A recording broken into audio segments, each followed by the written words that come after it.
Isipin niyo ang tanong na ito, talaga bang pantay-pantay ang mga tao? Ang modernong lipunan ay palaging humihiling ng pagkakapantay-pantay. Tulad ng sinabi ng isang dakilang tao, ang langit ay hindi lumikha ng isa na mas mataas o mas mababa sa isa sa iba.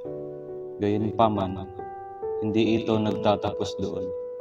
Sinasabi rin nito na tayo pantay sa pagkapanganak, ngunit unting-unting lumilitaw ang agwat. Ayon sa resulta ng ating akademikong pagsisikap o kakulangan nito, sa anumang paraan, tayo'y mga nilalang na may kakayang mag-isip para sa ating sarili. Ang pagkakapantay-pantay ay maaaring isang huwad na konsepto, ngunit ang ating pagkakaiba ay isang bagay na mahirap tanggapin.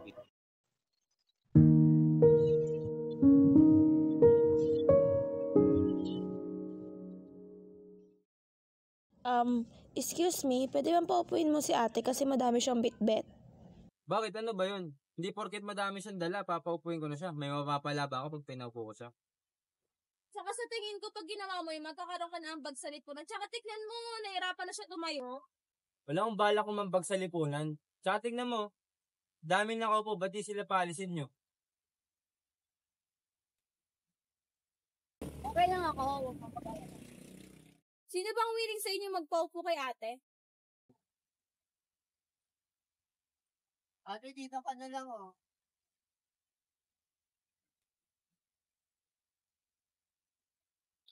Thank you. So, papasok ako sa eskwela na ito.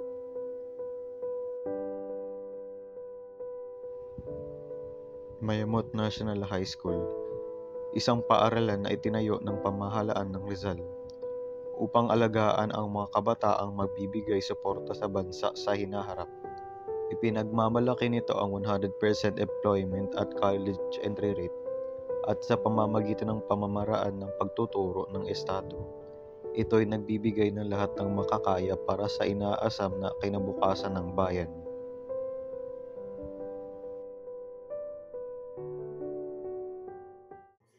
Hindi mo pa sa akin nakatingin. Bakit? Sorry, akala ko di ka interesado na ibigay yung upuan katulad ko. Ayaw mo din ba madamay sa mga bagay na gano'n? Kung bakit tulad sa'yo, hindi mo ako katulad. Hindi ko ibibigay ang pwesto ko dahil sa paniniwala ko. Hindi ba't iyon ay nagpapalala pa sa iyo kaysa sa akin? Wala ka na sasabihin, mauna na ako.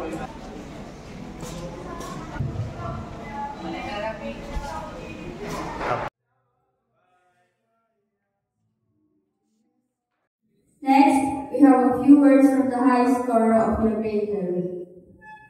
I am Francis Rizal, from 01. As a representative of our grade level, I would like to express my greetings to our seniors and fellow batchmates.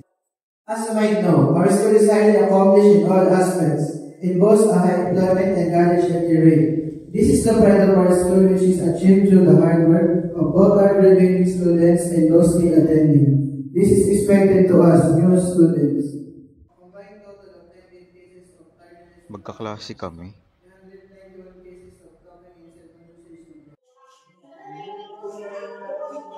Ikaw pa talaga nakatabi ko. Uy, parehas lang tayo. Pwede ka ba mga attention niya? Wala ka namang teacher. Gusto niyo ba mag-introduce na tayo sa isa't isa? Tara, join tayo. Oo, pwede, tara. Tara. Oo, gusto ko rin sila makilala. So, maraming salamat. Manguna lang ako kasi Daling Nilo. Tawagin niyo lang ako Daling. Yung hobbies ko ay sumali sa iba't ibang sports. Bala ako sumali sa football club ngayong school. Wow! Sigurado akong siya magiging sentro ng klase.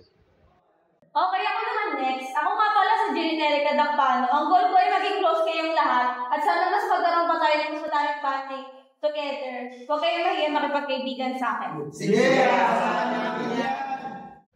Tiyak na magiging popular siya sa mga lalaki at babae. Nagpapakita siya na may kayang maging kaibigan ng sinuman. Ngunit sa palagay ko, hindi ito ang tamang oras para maging mapanuri. Ang mga pagpapakilala ay magtatakda ng bawat isa sa klase. Dapat ko bang subukan ang maging komedyante? Baka magawa ko iyon. kung ako'y talagang energetic. O baka naman, takutin ko lang ang lahat. Wala naman akong anumang hilig o talento. Sa totoo lang, ako'y isang puting ibon na malayong lumilipad na walang kahit anuman.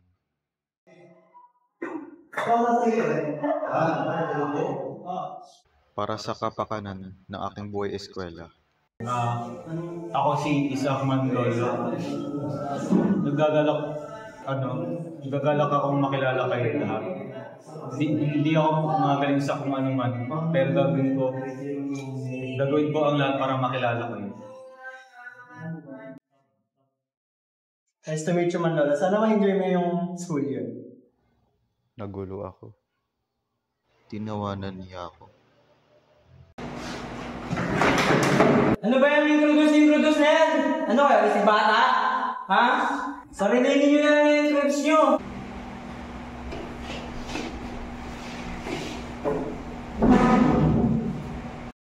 Magsiyo po kayo na. Ako si Kyle Nardin, ang magiging homeroom teacher ng Audrey. Walang pagbabago sa klase ng school na ito. At ako magiging homeroom teacher nyo na 3 taon hanggang sa kayo ay graduate. Ang school na to ay merong special rules. Ang school rin natin ay merong partnership sa iba't ibang mga facility upang tugunan ang pangangailangan ng mga estudyante. Ang mga estudyante ay bibigyan ng pera sa pamamagitan ng point system na nakalagay sa computer system ng ating school. Sa eskwelahan na ito, ang anumang bagay ay kayang bilhin ng puntos. Ang puntos ay binibigay sa unang araw kada buwan. Ang equivalent ng 1 points ay 1 peso. Kayo ay binigyan na ng 50,000 points para sa buwan na ito.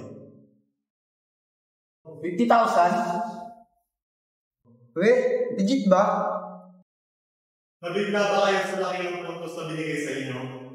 Inuhusga ng eskwelahan nito ang bawat estudyante batay sa kanilang karamihan. Sa simpleng pagtanggap ng eskwelahan na ito sa inyo, nagkaroon agad kayo ng malaking halaga. Talagang gumagana ito tulad ng pera.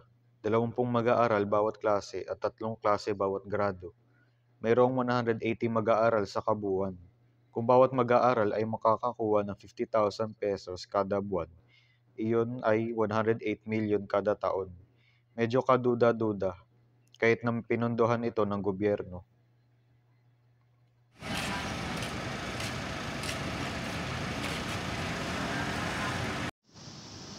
Ano na naman? Katabi tayo, tingin ko dapat lang na magkasundo tayo. Ano ba pangalan mo? Siguro pwede mo sabihin sa akin yun. Mahihilang ka ba pag hindi ko sinagot? Hindi kaya ng konsensya ko na hindi ko kilala yung katabi ko. Mrs. Mabesa. Konting points lang dala mo, hindi ka ba bibili ng marami tulad ng mga kaklase natin? Hindi ko kailangan nun. Okay.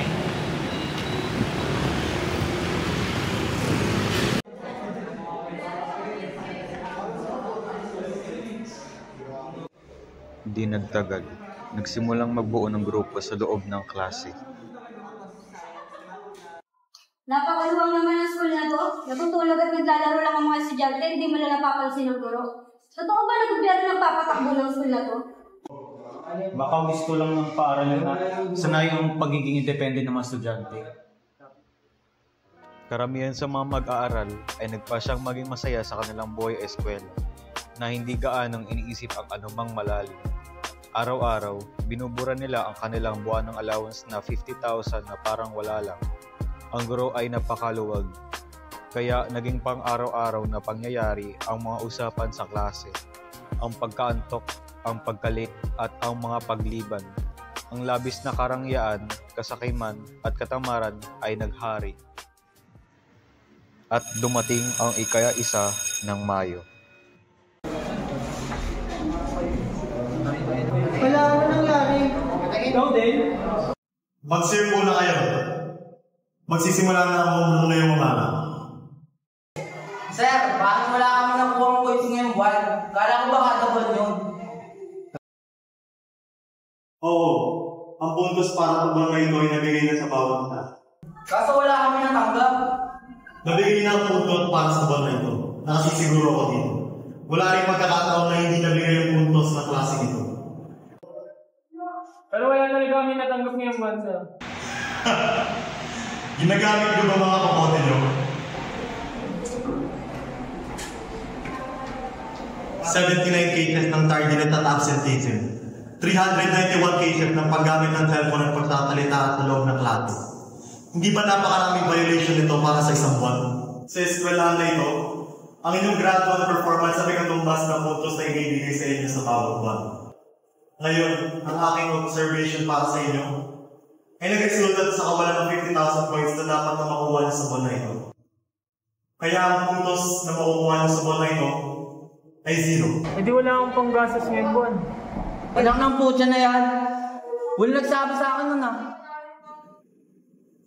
Sa tingin niyo, bibigyan ng mga katulad din ng senior high school student ng 50,000 pesos na walang kapalit? Napaka-imposible nun. Gamitin niyo nga inyong mga common sense. Kung meron kayong mga pag-aaral na, bakit wala kayong ginawa dito?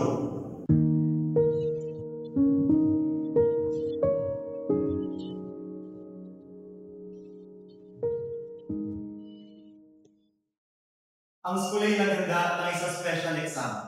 Ang layunin ng special exam na ito ay may balik ng mga puntos na nawala sa inyo sa pamamagitan ng inyong mga class contribution. Sa mabuting palad, isang klase ang nakaalam ng catch ng point system ng ating eskwelahan. Dahil dito, ang class 1 at class 3 ay magtutunggaling sa special exam na ito.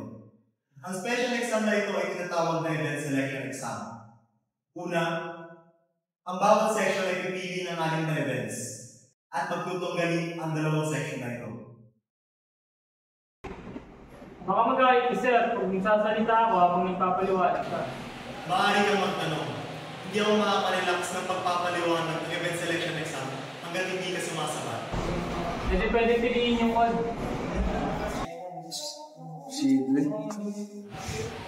Oo, maaari yung piliin yun. Uy, legit. Pwede ba yan? Tama. Ang layunin ng pagpili ng events ay upang hindi madoble ang mga ito. Ang mga events na may limitasyon patungkol sa klima, kagamitan at bilang ng manlalaro ay bawal rin.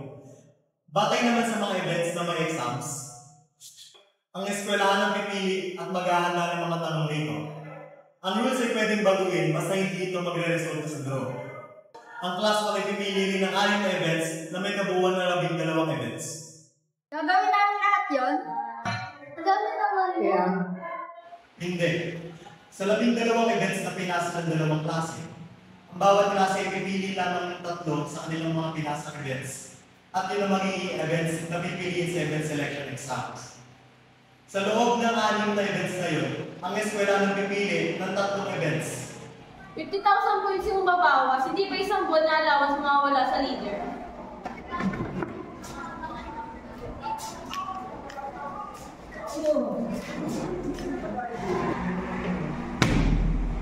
Ako muna sa event selection exam ng class 3. Ha? Simula nung dapat kang maging leader ng klase natin. Walang pagkakataon na matatalo natin ng class 1. Tsaka ang bakit ng introduction niya, kaya dapat siya ang tumanggap ng penalty. Oo, tama yan. Hindi natin sila kaya talunin. Tatanggapin ko ang pagiging class leader. Nagbigay sa akin si Princess ng mga events batay sa kalakasan at kahinaan ng mga kaklase natin. Ang mga events na dapat daw nating piliin ay dodgeball, basketball at English. Base sa mga datos, ito ang mga kaganapan na dapat nating piliin. Lolo, pwede mo ba ako samahan nakitaan ng isang klase ni Hao na may galit sa kanya? Dahil sa pag-expel niya sa isang student na hindi niya kailangan. Baka malaman namin ang mga kaganapan na pipiliin ng Class 1. Kung malaman ito ni Princess, siguradong magiging interesado siya. Punta natin siya. Anong mapapala ko kung tutulungan niyo kayo? Pwede ka namin ilipat sa klase namin. Pag nakabawi na kami, kaya na kita. Malabo kayong makakuha ng 20 million points. Pero grabe yung galit na nararamdaman ko kay Hao. Pero kung okay lang sa inyo, sasabihin ko yung mga official events na pipiliin ni Hao na hindi niya sinasabi kahit kanino. Talaga? Anong gusto mong kapalit? Gusto kong matalo si Hao. Ngayon, ang 3 main events na pipiliin ni Hao, Cheese, Math, at Flash Arithmetic. Tapos panggulo na yung iba. Siguradong manatalo na natin sila, Manlolo. Hindi nyo sila matatalo hanggat hindi pa kayo handang-handa. Sa kalagayan nyo ngayon, hindi nyo sila kayang tapatan. Pero pwedeng hindi ko galingan sa flash arithmetic. Pero huwag kayong umasa dahil nandun. Sabi ni Yao, kapag hindi ko ginalingan, magtatanggal ng magaling na student si Yao sa klase.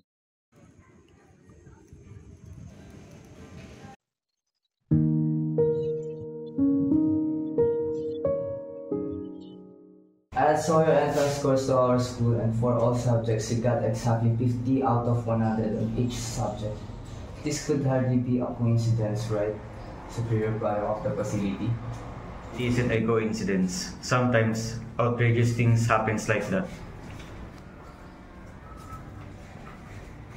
You leave it at that. We meet again, deans of the facility. I'll prove to you that even a prodigy can be brought down by efforts. Paano niya nalaman na galing ako sa facility? Wait. Naalala ko may nakalaro ako na kamukha niya galing sa facility. Who are you talking to? Never mind. A bit. Class 3. Straight. 2-0. We will officially start the event selection exam. And the first event,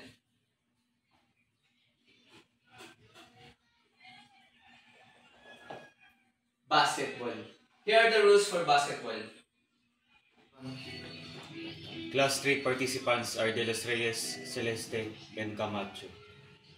Class 1 participants will be Magno, Miguel Michael, and Laude.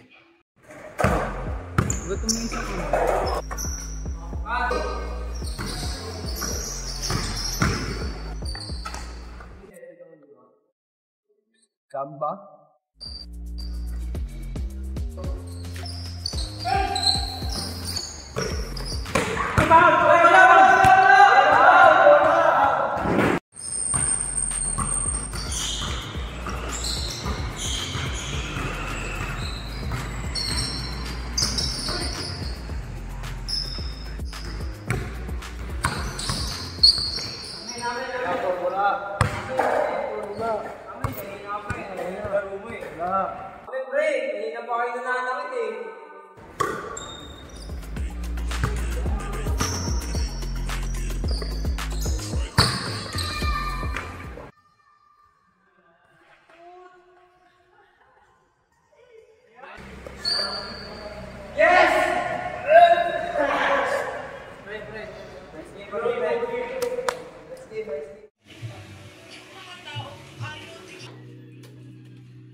Well then, the second event is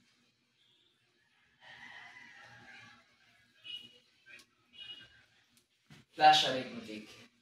And here are the rules for the flash arithmetic. Choose the students who will participate in this event. Hindi ko pwedeng palampasin to. Ang aming interest is ang sumali at dyan na si Ido. Class 3 participants will be Jomel Ilagan and Yuan Bello. There are 10 questions in total. The more we progress, the more difficult and rewarding the questions gets.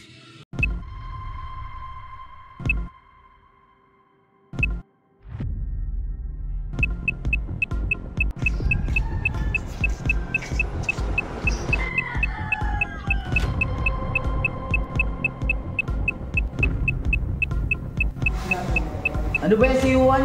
Di talaga siya nagseseryoso. Down to the 10th question. Answering time is over. As per Commander's rule, they can choose to answer any question and add the points they get to their participants. I will answer the last question. Same here.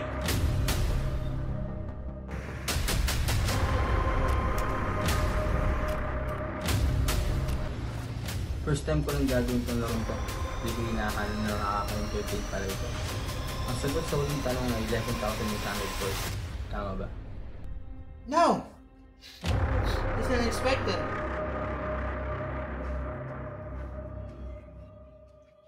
I will announce the top scorer. Sam Sumadja, Class 1 winner. Naku, di man lolo yung tamang sagot?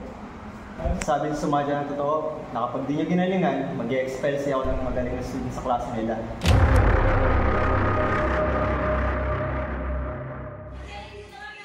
And for the last event,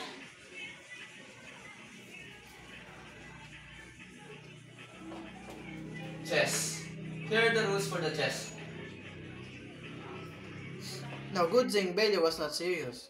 Now, it's 1-1. Special rule ng chess ay binibigyan ng daan ng dalawang commanders na magkaroon ng one-on-one sa pamamagitan ng kanilang representatives. Princess, sa chess event, ikaw ang aming magiging representative.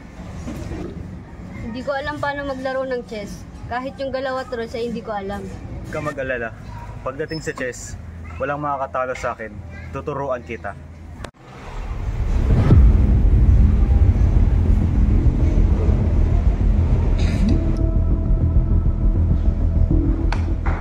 Huwag mo siya dang galingan ha.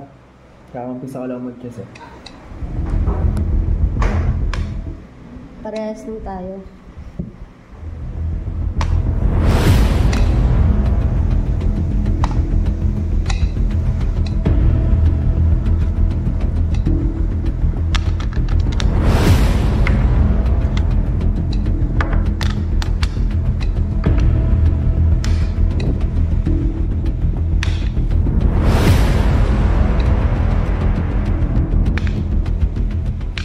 Nalaman ko sa isang student na class 3 na kakampisa mo lang din mag-chess.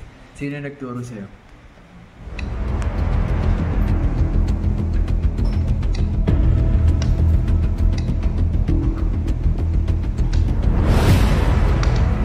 Malay natin kung sino nagturo.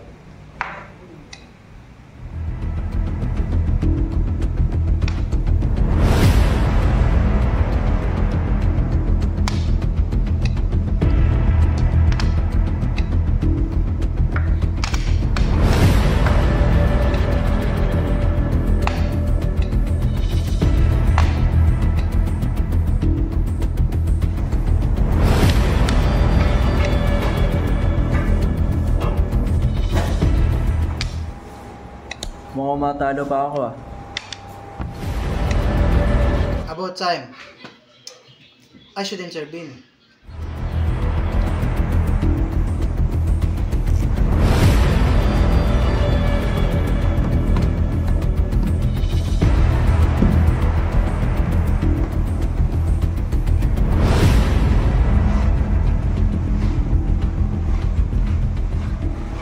Gusto ko pang ipagpatuloy ating laban. Pero hanggang dito na lang aking nangayanan. Salamat, How.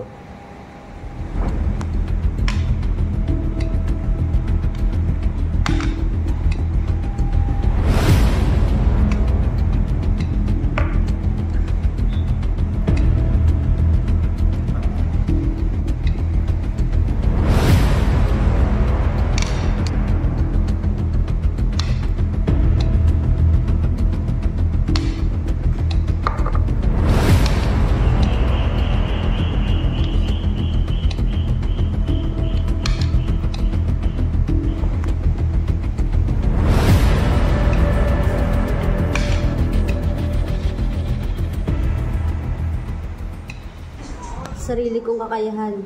Ang layo pa rin ng agwat namin. Should I intervene now?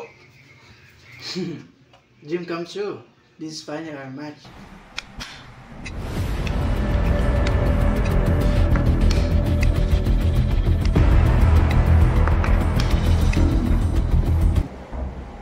Sobrang bilis ako mag-isip na itong mga to. Nagmumukha lang tayong kawawa. Oo nga, tama ka nga. Does my move makes your head hurt? Yeah, incredibly painful. I feel like I will be pushed down by a mistake. Please don't worry, you will never make a single mistake. Then I will be grateful if you will just give up. That I cannot do. If there's no mistake, I'll break into your mind with my ability. Class 1 checks made the king of Class 3. Winner, Class 1.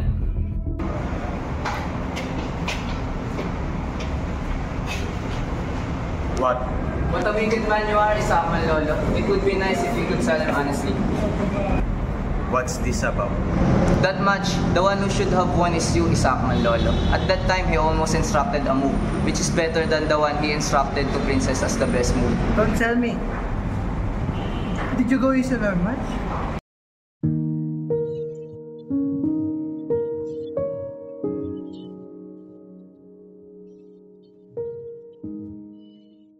Dahil sa desisyon ng ating paaralan, patungkol sa inyong performance sa event selection exam, ay magkakaroon pa tayo ng isang special exam. Ang layunin ng special exam na ito ay upang ma-expel ang isang kaklase ninyo sa paaralan na ito. Ang inyong kaklase na may pinakamataas sa negative votes ay ma-expel. At ang inyong kaklase na may pinakamataas sa positive votes ay magkakaroon ng protection sa expulsion. Ito ay sapagkat wala pang isang kaklase ninyo ang na-expel sa tagal ng panahon natin sa paaralan nito. Bakit? Ganun naman. Bilang inyong homeroom teacher, ako rin ay nahihirapan sa posisyon na ito. So, si Ginoong Jardine ay hindi rin kontento sa tugon ng paaralan. Ang special exam na ito ay tatawagin class vote. Nandito ang mga rules. Ang exam ay naglalaman ng class vote na kung saan ang bawat estudyante sa bawat klase ay bibigyan ng tig-3 positive o praise at negative o criticism votes. Yun lamang ang para sa akin na ito. Pag-isipan niyo maigi ang nararapat makatanggap ng inyong positive at negative class votes. Pagkatas ng pinagsamahan ng klase natin, masisira lang dahil sa isang special exam. Ayoko sa sitwasyon na to. Gwen, bakit mo na nangyayari dito?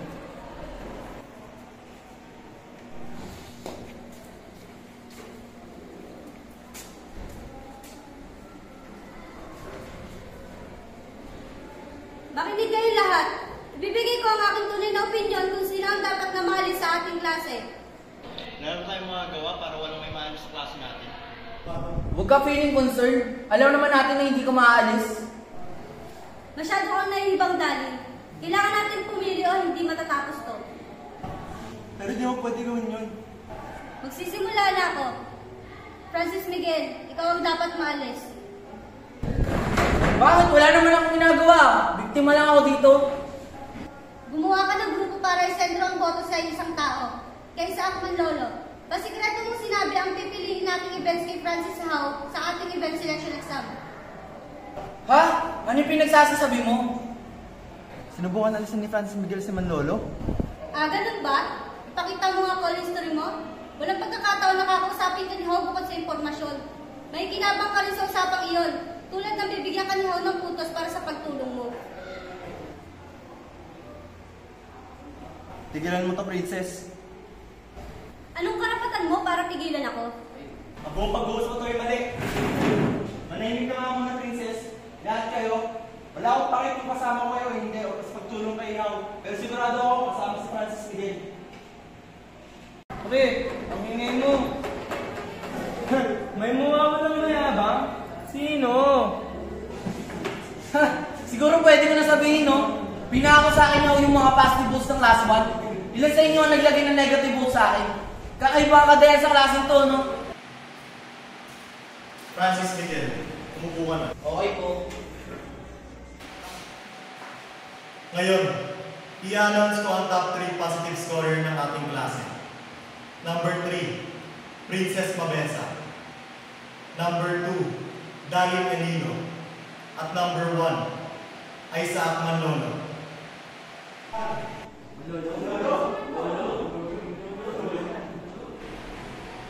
Ang estudyante na may pinakamataas na negative votes. Ikaw, Francis Miguel. Paano to nangyari? Itong walang kwentang exam na to? Malaya kang magreklamo, pero ang resulta ay resulta. Manahimik ka? Paano kung nagawang traidor ni Howe? Di ko tatanggapin tong resulta na to. Alis na kasi. Hindi ka naman narapat dito eh. Uy!